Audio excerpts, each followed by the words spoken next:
com sua presença aqui nos estúdios, para a gente falar um pouquinho de segurança pública, naquele ritmo das avaliações do ano, que sempre é importante, né, observar em que pé estamos, para onde queremos ir, né, doutor? Então, seja bem-vindo, bom dia.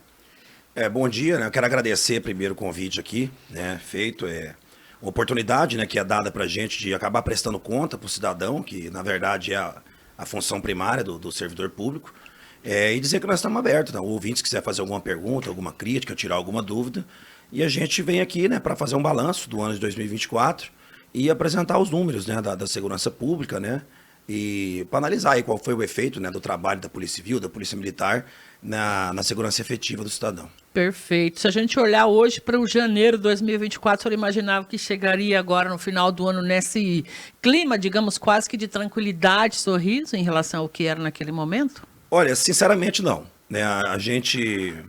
Em janeiro de 2024, né, nós fomos chamados em Cuiabá pela diretoria da Polícia Civil, que a diretoria tratava com muita sensibilidade a situação de Sorriso, né, que é um problema gravíssimo do número de homicídios vinculado à guerra de facções. E foi muito difícil porque a gente teve que dar a notícia para os nossos chefes de que o quadro era de piora, né, porque a situação era ruim em 2023 e que iria piorar em 2024, como piorou. Né, os primeiros meses de 2024 foram terríveis do ponto de vista de número de homicídios. Então, assim, analisando do ponto de vista de como resolver o problema, né? Primeiro nós tivemos maturidade para entender que não havia solução a curto prazo daquele problema. Perfeito. E aí nós sentamos, né? Fizemos vários planejamentos, né? Identificamos a raiz do problema e com ações de inteligência pontuais, nós prevíamos que uma melhora viria provavelmente a partir do final do ano, do segundo semestre, como veio. A gente não esperava que fosse uma melhora tão incisiva como foi, né, mas a gente tinha certeza que o resultado, que o trabalho ia dar resultado de forma progressiva. Né? Ele começa a dar resultado agora e a gente primeiro reconhece que os números continuam ruins, tá? É porque eles eram muito ruins. Sim. E aí houve uma melhora, a gente fecha o ano com números que também não são bons. O que a gente comemora é um quadro de melhora aguda do ano passado para o ano de 2024, principalmente do segundo semestre. E projeta já, né, um planejamento de trabalho para 2025, para a gente, se Deus quiser, e se o trabalho tiver resultado que a gente espera, no final de 2025 eu voltar aqui e falar para vocês, olha, os números agora de Sorriso são os números aceitáveis para uma cidade do tamanho, da grandeza e da riqueza da capital do agronegócio. Popular, digamos assim. Porque o cidadão ele tem que entender que o crime ele é inerente à vida em sociedade, ele nunca vai deixar de existir. Tá? Faz então, assim, parte a gente estuda o crime para saber lidar com ele, para controlar os efeitos dele e para manter ele num número estatístico aceitável, certo? Sorriso teve 78 homicídios em 2023. Isso é uma coisa inaceitável, assombrosa, certo? Mas nós nunca vamos ter um ano em Sorriso sem homicídios, isso não vai acontecer, né? Então uma cidade igual Sorriso, que tem uma população flutuante de aproximadamente 120 mil, 130 mil habitantes, algo como 30 homicídios no ano seria um número comum, aceitável, né, que é uma meta que a gente almeja alcançar. A gente ainda não conseguiu, né? Nós tivemos uma redução de 78 para 58 homicídios. Até agora, nesse ano. Neste ano. Então é uma redução aí de mais de 25%, né? Considerável, né? Em números absolutos, né? E o mais impressionante é que, como a gente previu, né, que o quadro era de pior em 2024 e os primeiros meses foram horríveis, né? A gente começou a ter uma melhora quando o trabalho começou a dar resultado. Em abril nós fizemos uma operação gigantesca em Sorriso, cumprimos 90 mandados de prisões contra traficantes, todos os traficantes varejistas de Sorriso. E ao analisar os números do segundo semestre, né, você vê um quadro de melhora abrupto. Os números do segundo semestre de Sorriso, eles são muito melhores do que os ideais. Né? Sorriso em 2023 teve 37 homicídios só no segundo semestre. Em 2024 teve 12. Certo? Então, assim, nós temos... Menos da metade. Não, menos de um terço. Menos de um terço. Né? Porque um terço daria 12,3. Então, assim, se teve 12, é menos de um terço dos homicídios. Então, você tem uma redução de 70% no número de homicídios no segundo semestre de 2023 para o de 2024. Certo? Por exemplo, tomando como base só os números do segundo semestre, se fosse a realidade, Sorriso teria 24 homicídios por ano. Certo? Sim. Nós tivemos o mês de julho sem nenhum homicídio. O mês de dezembro teve um. Então, isso tudo é resultado de um trabalho duro, sério, que foi desenvolvido por todas as forças de segurança. É importante deixar isso claro, né? Porque está todo mundo junto nessa guerra. Essa bronca não é só da Polícia Civil. Aham. Entendeu? A Polícia Militar, se você vê em dezembro, eles aumentaram Força o efetivo, tática. eles estão metendo uma pressão imensa nos criminosos de Sorriso. Os caras não estão conseguindo respirar. Então, houve primeiro, o governo do estado reconhece o problema que estava ocorrendo em Sorriso, da guerra de facções. O governo do estado acertou em ouvir as forças de segurança locais, a PM e a Polícia Civil de Sorriso, de que o maior problema era a questão dos celulares dos presídios. Que isso era uma coisa que era enxugar gelo. Porque a mão de obra do crime organizado ela é infinita. Se você não cortar essa comunicação, nós vamos resolver nunca esse problema. Então o governo entendeu isso, deu voz às pessoas que estavam aqui na ponta. Né? Nós fizemos um planejamento interno na Polícia Civil.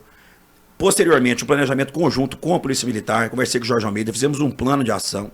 Né? Os colegas da PM têm uma participação imensa nessa redução de homicídios. Tá? Muita gente trabalhou muito duro para isso aqui acontecer. E o resultado começa a vir. A gente pretende, né, ainda mais agora com essa operação Tolerância Zero, quanto à questão da comunicação dos presídios, a gente torce para que consiga manter números pelo menos aproximados com essa calmaria. Né? A situação do segundo semestre de Sorriso é de verdadeira calmaria mesmo. É, sem nenhuma dúvida, das maiores cidades de Mato Grosso, a com menor homicídio por habitante no segundo semestre. Tolerância zero, o senhor tem a crença de que vai ser mantida essa operação? Olha, a operação, o funcionamento com o nome, provavelmente ela deve acabar, porque isso tudo tem um ciclo, mas a mentalidade imposta, porque a Operação Tolerância Zero, na verdade, é uma mudança de mentalidade da segurança pública, de como tratar um problema. E essa mentalidade eu acredito que veio para ficar, porque o doutor Vitor Hugo, que assumiu a questão da questão penitenciária, que era o delegado de atividades especiais da Polícia Civil, é uma pessoa que está com a gente desde o começo nessa briga de Sorriso, ainda quando eu trabalhava dentro da Polícia Civil. É uma pessoa que tinha dimensão completa do quão grave era a situação dos telefones celulares no presídio e essa comunicação endêmica e permanente dos líderes do crime organizado com quem estava aqui fora. O senhor acha que essa talvez tenha sido, esteja sendo a maior contribuição para essa redução? Não. Na verdade, até o momento é a menor, porque ela é recente, ela é de agora. É uma das partes. É uma das partes. Ela começou agora. Então, assim, o efeito dela a gente vai começar a colher no ano que vem. Isso é um prognóstico, né? Aqui no caso de Sorriso, a redução dos homicídios, pra gente ficou muito claro. Nós, quando sentamos para analisar, nós entendemos que a primeira coisa que você tem que fazer é reconhecer que o problema existe e ver que é uma coisa que a gente não sabia lidar, a gente não tinha lidado com isso até o momento, certo? O Sorriso nunca tinha passado por isso. E aí, a primeira coisa, você não tem como impedir uma pessoa de matar a outra. Se a pessoa botar na cabeça que ela vai matar a outra, não tem como. Você não tem como colocar um policial do lado de cada um 24 horas. Sim. Certo? Então, nós entendemos que a gente tinha que atacar a raiz do problema. Qual que é a raiz do problema? O tráfico de drogas. Então, isso nós temos como combater, certo? E aí nós fizemos diversas operações contra o tráfico de drogas para alejar mesmo, debilitar a raiz do problema e a fonte financeira que justifica toda essa violência, certo? Segundo, o isolamento das lideranças que estavam presas, né? Nós identificamos, fizemos um trabalho de inteligência para identificar quais eram os vulgos, as pessoas que estavam ordenando essas mortes dentro do presídio, e enfiamos todas no regime disciplinar diferenciado, com ordem judicial, evidentemente, postulamos ao Poder Judiciário e foram isolados. Sem comunicação. E o que acontece? Todo golpe que você dá no crime organizado, ele cria um vácuo de poder, que é preenchido. E aí, a importância do trabalho da Polícia Militar, uma saturação pesada, uma saturação incisiva, forte, de efetivo policial ostensivo, para dificultar essa reorganização e dificultar a aplicação prática das ordens dadas pelos líderes do crime organizado do lado de fora do presídio. Então, por algum tempo, pelo menos, essas lideranças não devem crescer como estavam, no tamanho que estavam as anteriores, doutor. Na verdade, sim, as ações da Força de Segurança dificultam, né? A gente não tem como afirmar que alguma liderança vai se tornar hegemônica ou algo mais violento. Isso é uma coisa, seria um exercício de futurologia. Mas assim, o que a gente faz é tomar ações que dificultam de forma séria o funcionamento do crime organizado. E o resultado começa a aparecer na prática, né? Nós temos muitos criminosos foragidos, né? Porque quando você inicia uma persecução penal baseada na investigação e coloca o mandado de prisão nas costas do cara, ele tem que ir embora de Sorriso. Se ele ficar aqui, eu vou pegar ele. Inclusive, foi preso poucos dias lá no Paraná, né? Esse, fazia 2 anos que eu estava atrás desse cara. Esse cara era foragido da Checkmate. Olha só. A Checkmate foi a operação que eu deflagrei aqui dia 4 de novembro de 2022. Já pensou? E quando foi deflagrada a operação Checkmate, ele já era foragido por roubo de carga indefensivo da GCCO de Cuiabá. E aí, com um trabalho de inteligência, com apoio dos colegas da Polícia Militar, que obtiveram a informação de que ele estava no Paraná, né? A FICO, que é uma força permanente integrada da Polícia Federal, da Polícia Rodoviária Federal, da PM e da Polícia Civil, né? Os colegas prenderam ele lá no Paraná. É uma pessoa que era chefe de uma das facções aqui de Sorriso. E esse certo? sujeito, ele costuma ficar preso lá ou ele é transferido para cá? O senhor não tem ideia Olha, de como a questão da prisão, ela sai da alçada da Polícia Civil. Ela envolve a Polícia Penal e o Poder Judiciário, certo? Assim, existe uma preferência porque a pessoa fique presa onde tem domicílio, né? Mas o cara tá foragido há 2 anos, vai saber onde que é o domicílio desse cara agora. A gente já tentou, ele escapou de uma prisão nossa em Nova Canaã no ano passado, numa situação que houve um confronto, inclusive um comparsa dele morreu em confronto com a Polícia Militar, ele conseguiu escapar pela mata. E agora está preso e tem um bocado de crime para responder aí, para prestar esclarecimento do Poder Judiciário. Tem outros assim ainda, então, que as equipes estão de olho, nesse nível de... Sim, na verdade, esse rapaz estava foragido para o Paraná por causa da natureza da facção criminosa que ele integra, mas a maioria dos criminosos foragidos de Sorriso buscam apoio no Rio de Janeiro, né, naquelas áreas de favela que são inacessíveis à polícia. Nesse ano nós fizemos uma operação numa favela do Rio de Janeiro, nós fizemos de apoio de carros blindados e tudo mais para subir, para efetuar a prisão de 2 líderes do crime organizado aqui do bairro Primavera, que estão escondidos lá. Nós conseguimos prender a mãe de uma delas, que também era foragida, mas elas, infelizmente, conseguiram fugir. É muito difícil, né, você cumprir esses mandados de prisão nessas comunidades do Rio de Janeiro. Mas, de qualquer forma, o cara não está aqui.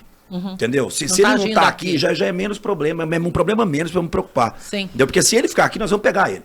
Então, ele com mandado de prisão, ele que vai pra caixa prego pra onde ele quiser. Ele não ficando aqui, pra mim, tá de bom tamanho. Então, essa é a ideia também. Claro. É preciso manter sob controle. A expectativa para 2025, o senhor já disse que já estão sendo feitos planos, mas é manter a ostensividade a princípio e continuar com essas operações e ações, principalmente voltado para o tráfico de drogas. Essas situações são permanentes, né? Isso a gente não vai parar. Né? Nós deflagramos uma operação contra o tráfico de drogas, inclusive em dezembro, né? Foi preso até um colega da Polícia Penal, que era responsável por passar celular e entorpecentes para dentro do presídio. Né? Essas operações vão continuar. Nós temos investigações grandes em andamento que vão ser materializadas, tudo leva a crer ainda no primeiro semestre de 2025. Né? A gente mantém um trabalho de inteligência para identificar o que vem de novo, porque o criminoso ele se adapta, ele vai mudando, ele muda o modus operandi, de acordo, se ficou muito difícil delinquir de uma forma, ele procura outra. É o papel da inteligência acompanhar isso. E a gente trabalha aí, né? Eu tenho como uma meta pessoal ver se a gente consegue reduzir para algo próximo de 45 homicídios no ano 2025, para que em 2026, né, a gente possa aí talvez chegar numa média de 30 homicídios por ano, que seria o ideal, considerando o tamanho da população de Sorriso hoje. Perfeito. Doutor Bruno, a gente já iniciou a entrevista falando sobre os altos índices e o empenho que vocês estão tendo para diminuir esses índices. Mas fora do município de Sorriso, a gente acaba passando uma impressão de que a cidade é uma cidade muito violenta. Então, como você avalia e passa para a população essa situação? A maioria desses assassinatos, desses homicídios, são de pessoas que têm ligação com a facção e não com as pessoas comuns. Olha, eu vou te falar uma coisa, né? O pessoal acha que é brincadeira, eu falei isso numa entrevista uma vez, nego desceu a marreta no comentário, eu vou falar de novo. Das cidades grandes de Mato Grosso, Sorriso é disparada mais segura. Disparada mais segura, de longe. Sorriso não tem roubo. Simplesmente não tem. Não existe roubo em Sorriso. Eu estou em Sorriso faz 2 anos e meio, teve um roubo, um latrocínio de um motorista de aplicativo e teve um roubo tentado agora também de uma outra motorista de aplicativo. Nós temos pequenos furtos cometidos por usuários de droga, que são crimes que não lesionam de forma grave a sociedade e que existem em muito maior número em outras cidades, né? O problema é essa guerra de facções, é o número de homicídios de Sorriso. Ano passado ficou próximo de 90% o número das vítimas que foram mortas por causa da guerra de facção. Esse ano esse número é um pouco menor. Por quê? Porque os homicídios que nós diminuímos foram os vinculados à facção. Né? Hoje vai estar ali próximo de 75%, 80%, mais ou menos, né, dos homicídios. Por quê? Porque a redução foi desses crimes, que é o que a gente está combatendo, nesse caso. Agora, o problema é a imagem que ficou. E eu já antecipo, tá? Ano que vem vai ser ruim de novo a análise do Atlas lá da violência. Sorriso vai estar péssimo de novo. Por causa por 2 do primeiro motivos. semestre. Primeiro, por causa do primeiro semestre, certo? Segundo, aquele número ele não é real. Isso que o pessoal tem que entender. Ele é divulgado como número de homicídios, mas aquilo não é número de homicídios. Aquilo conta todo tipo de morte violenta. Aí entra confronto da polícia com o vagabundo, né? Porque, por exemplo, 3 policiais militares foram baleados em serviço em Sorriso esse ano. Eu tô falando tiro que pegou, fora os que os vagabundos não acertaram, certo? 3 colegas foram baleados em serviço esse ano aqui. Numa ocorrência que o colega foi baleado, que ele tomou um tiro no meio da rua, tem até filmado isso aí, 3 criminosos foram mortos. No Atlas vai vir como homicídio esse número. E foram mortos em combate. Em combate. Por exemplo, lá no bairro, no Vila Bela esse ano, 5 criminosos estavam com 5 armas, uma quantidade imensa de munição e uma lista de pessoas para matar. Isso foi confirmado para mim em oitiva pelo chefe deles na organização criminosa. Esses caras entraram em confronto com a Força Tática da Polícia Militar, os 5 vieram a óbito. Ano que vem esse número vem como homicídio no Atlas. Então esse número ele não é real. Então nós temos o segundo semestre de Sorriso com os melhores números de homicídio do estado, sem dúvida, para cidades do padrão de Sorriso. E nós vamos vir nesse número como se fosse uma guerra civil. Isso não é verdade. Isso não é verdade. Assim, os números de homicídio de Sorriso, eles são ruins. Eles são muito melhores que do ano passado. Só que esses números que são trazidos desses atlas, eles não são verdadeiros. Né? Não tem como você tratar um policial que está tomando tiro e atira de volta no criminoso como um homicídio e lançar aquilo na estatística, porque não é homicídio. Tanto que legítima defesa afasta o crime de homicídio. É uma morte acidental. Eu sinceramente, eu não trabalho com esses números, desses atos, negócios, porque isso aí é coisa para engajamento político, né? Posicionamento político. Eu trabalho com os números que eu tenho. Esses 58 homicídios, eu olhei para todos esses corpos. Eu conheço a cara de cada um deles que morreu, então eu sei quantas pessoas morreram aqui. Então, pra gente, pra polícia, é isso que importa. Né? Então, eu acredito que o quadro seja de melhora, em que pese já está prevendo que esse Atlas vai vir, vai ser aquele mesmo chororô todo ano na hora que vier, mas a tendência, sim, eu acredito que seja de melhora. Eu não acredito que a gente vá conseguir manter um número igual esse do segundo semestre, porque aí seria assim, vai ficar igual a Dinamarca, Sorriso ideal. Também, né? Mas, primeiro mundo, ainda isso, não. Só que a tendência é de melhora, assim, de manter essa melhora. Aqui com o doutor Bruno França, chega mais um cumprimento, né? A Suene diz agora, parabéns para esses guerreiros que são muitas vezes desvalorizados, doutor Bruno. Feliz ano novo, diz aqui a nossa ouvinte. Obrigado. E uma pergunta de ouvinte chegou via recepção lá, está dizendo aqui, por que se sabem do endereço não prendem? É a pergunta, estou só repassando. Olha, o que acontece? Quando a gente sabe do endereço de alguém que está com mandado de prisão e essa pessoa está lá, a gente prende imediatamente. A questão, que eu suponho que seja pergunta, é do caso dos foragidos que estão no Rio de Janeiro. Deve ser isso. Olha, a gente não prende por basicamente 2 motivos. Primeiro, o STF proibiu operação em comunidade no Rio de Janeiro. Então, para você fazer a operação no Comunidade do Rio de Janeiro, tem que ter um procedimento todo na Secretaria de Segurança do Rio de Janeiro, que inevitavelmente faz vazar a informação, aí o criminoso foge antes da operação acontecer. Né? Resulta em nada, daí só o esforço. Segundo, por uma questão bélica. O Rio de Janeiro, a situação da segurança pública saiu do controle. É uma operação de guerra se subir um morro. Não é igual aqui em Sorriso, que eu saio correndo com os policiais e pulo o muro no São José e prendo o cara. Entendeu? Você chegar no Rio de Janeiro para prender alguém, é uma operação militar.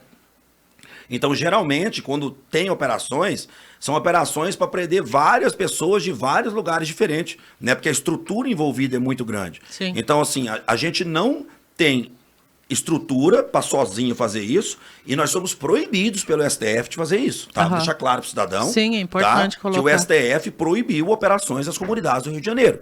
Basicamente, liberou o tráfico de drogas. Infelizmente, é a realidade que a gente vive no Brasil. Né? Então, essa culpa não pode cair da Polícia Civil nem da Polícia Militar. Né? Agora, aqui em Sorriso, se a gente souber onde está o cara, a gente prende na hora. Inclusive, a população, se tiver conhecimento do paradeiro de qualquer foragido da Polícia Civil, entra em contato pelo 197, é sigiloso, na mesma hora eu vou lá e pego o cara. Tá? Agora, a questão do Rio de Janeiro envolve esses outros problemas aí. Né?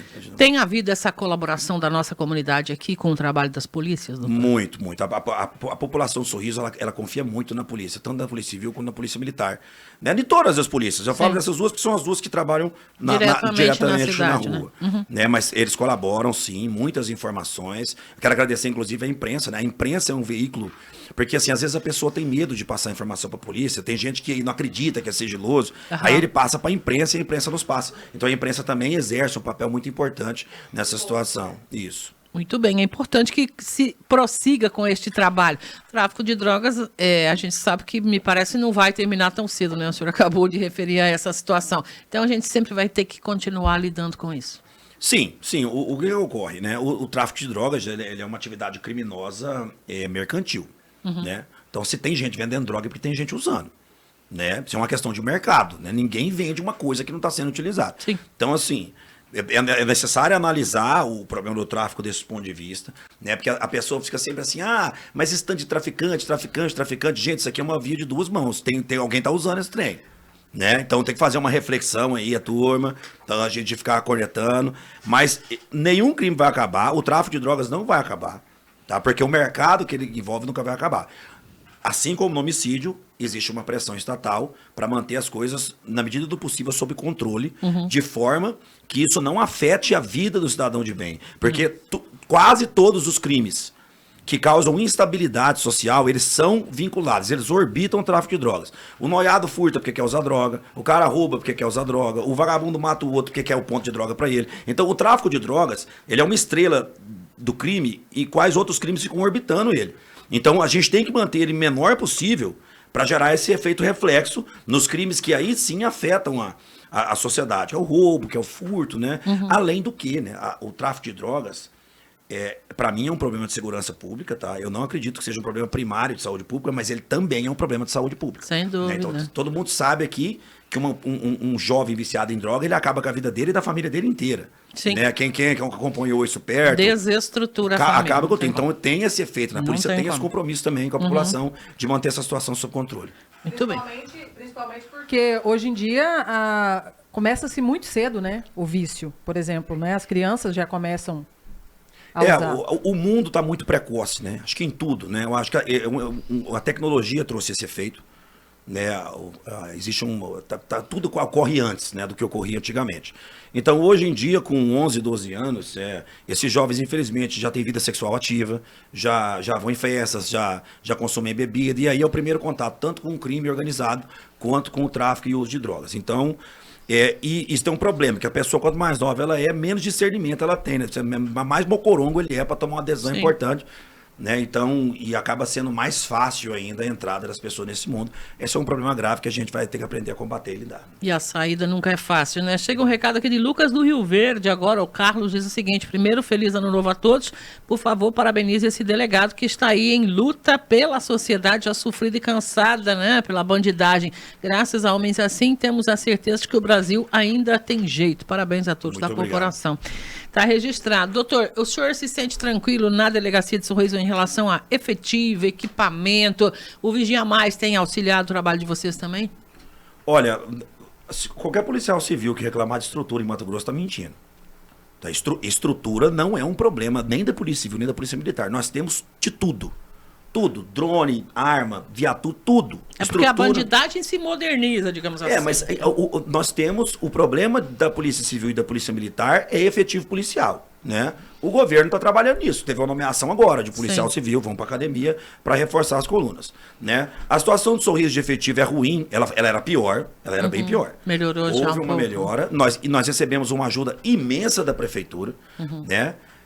Nós vamos agora, né, terminar os contatos, vamos sentar com o prefeito para ver, mas a grande parte do trabalho administrativo da Polícia Civil de Sorriso é feito por funcionários da Prefeitura de Sorriso. E isso é bom que seja renovado, inclusive. Não, sem o apoio da Prefeitura de Sorriso, a Polícia Civil de Sorriso não ia ter trabalho investigativo de expediente. Perfeito. Ia funcionar em regime de plantão. Nosso efetivo não é suficiente. Tá? Mas é o ideal? Não é. Dá para trabalhar? Dá. E nós estamos trabalhando. É óbvio que a gente precisa de mais policiais. Se tivesse mais policiais, dá para fazer um trabalho melhor. Só que não dá para botar desculpa nisso. Isso que eu quero dizer, entendeu? A gente tem que trabalhar com o efetivo que a gente tem.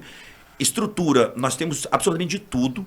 Tem que tirar o chapéu do governo do estado nesse ponto. Sim. Tá? Eu, quando era delegado em Colniz, eu tinha mais arma longa do que policial.